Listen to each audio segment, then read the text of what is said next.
Morning and Assalamu alaikum student. Today the date is 25th June 2020 and the day is Thursday.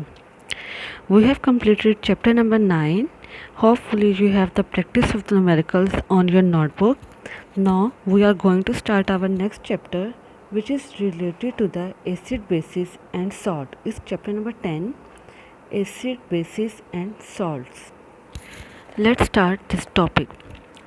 Introduction. Acid, bases and salts are three distinct classes in which almost all the organic and inorganic compounds are classified. A famous Muslim chemist, Jabir bin Hayyan, prepared nitric acid, hydrochloric acid and sulfuric acid. Acid bases और salts हैं, ये तीनों different classes हैं हमारे पास organic और inorganic compounds की. Organic compounds कौन से थे? और organic compounds are those compounds in which compounds of carbon and hydrogen are studied and their derivatives also. Inorganic compounds are those compounds in which all other compounds other than hydrogen, carbon and hydrogen are studied. तो कह रहे हैं सबसे पहले जो हमारे पास जो famous scientist Jabir bin Hayyan था, उसने 3 एसिड्स बनाए थे, nitric acid, hydrochloric acid and sulphuric acid. ये तीनों एसिड केमिस्ट्री में बहुत इंपॉर्टेंस रखते हैं. Sulphuric acid is known as the king of the chemical. All these 3 acids are the strongest, consider as the strongest acid in the acid category. There are the next is the classification of the acids. In 1787, Lavoisier named binary compounds of oxygen such as carbon dioxide and sulfur dioxide as acid, which on dissolution in water gave acidic solution. यहाँ पर ये introduction दिया गया है acid base और salt का, कि किस तरह से एसिड बेस और सॉल्ट को कैटेगराइज किया गया था. तो कौन कौन से ऐसे साइंटिस्ट हैं जिन्होंने इसकी अटैम्प्ट की और वो अटैम्प्ट किस तरह से की गई थी. जो पहली अटैम्प्ट थी वो 1787 में लवॉइजर ने की थी और उसने कहा था कि ऐसे बाइनरी कंपाउंड्स जिनके अंदर ऑक्सीजन प्रेजेंट होता है. बाइनरी मीन्स ऐसे कंपाउंड्स जिनके अंदर 2 ऑक्सीजन के एटम्स प्रेजेंट होंगे, उनको एसिड कहा गया था. जैसे उसने कहा कि carbon dioxide and sulphur dioxide, इन दोनों के अंदर 2 ऑक्सीजन के एटम्स प्रेजेंट हैं. Binary compound of oxygen, binary mean 2.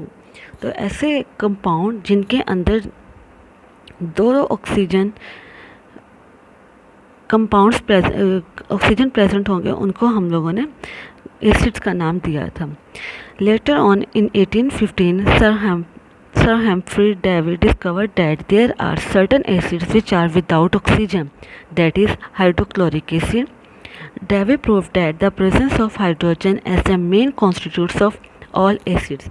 फिर उसके बाद 1787 के बाद 1850 में हमारे पास सर हम्फ्री था, उन्होंने इस कॉन्सेप्ट को रिजेक्ट कर दिया. उसने कहा कि नहीं, हमारे पास हर कंपाउंड के अंदर ऑक्सीजन प्रेजेंट नहीं होता, बल्कि कुछ कंपाउंड ऐसे होते हैं जिनके अंदर ऑक्सीजन की प्रेजेंस उसको एसिड्स नहीं क्लासीफाई कर रही, जैसे hydrochloric acid.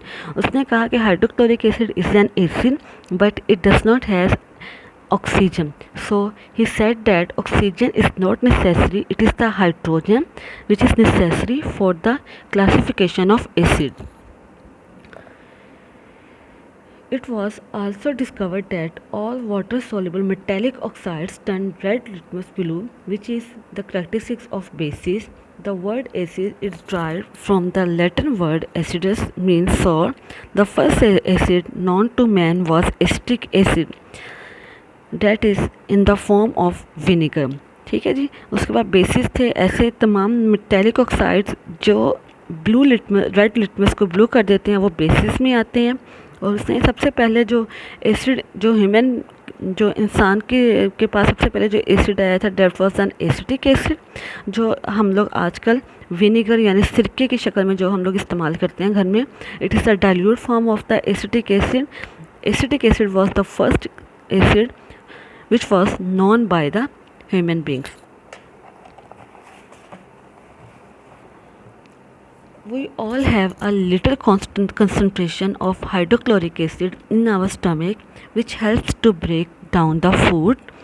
Some times the amount of stomach becomes stomach acids becomes too much, which cause acidity.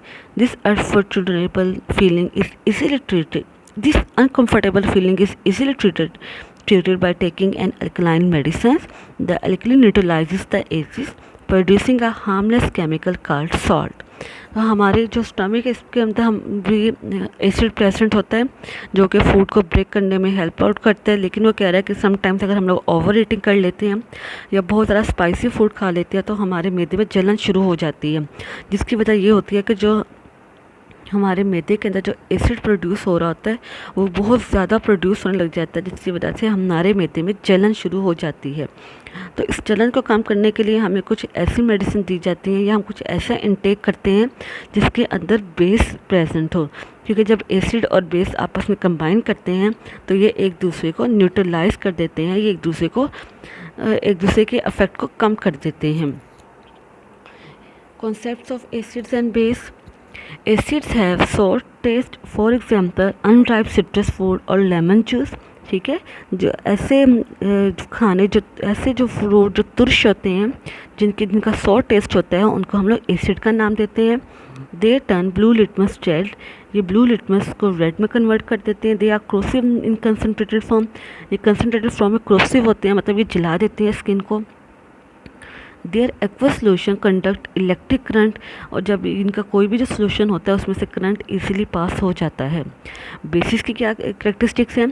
Basis have bitter taste and feel slippery, for example soap is slippery to touch. कि ऐसे जो हमारे पास products हैं जो slippery in nature होती हैं, ठीक है, वो हमारे पास बेसिस की कैटेगरी में आती है। जितने भी डिटर्जेंट्स हैं हमारे पास, shop and they are all bases in nature. They turn red litmus blue, ये रेड लिटमस को ब्लू में कन्वर्ट कर देते हैं। They are non corrosive except concentration form of sodium hydroxide and potassium hydroxide. Bases के acids के comparison bases ये non corrosive होते हैं, ये स्किन को जलाते नहीं हैं और ना ही ये कोई बहुत ज़्यादा सीवियर किस्म का रिएक्शन देते हैं। लेकिन सिर्फ दो बेसिस ऐसे हैं हमारे पास जो कंसनट्रेटेड फॉर्म में बहुत ज़्यादा डेंजरस होते हैं, जैसे सोडियम हाइड्रोक्साइड और potassium hydroxide. Their aqueous solutions conduct electric current, और जो इनका एक्वस सॉल्यूशन है ये भी इलेक्ट्रिसिटी को कंडक्ट करता है, इलेक्ट्रिसिटी इनमें से इजीली पास हो जाती है। This is the overall lectures today. If you have any difficulty, highlight and mark the problem and ask it. Next we will start our topic inshallah in the next lecture. Thank you.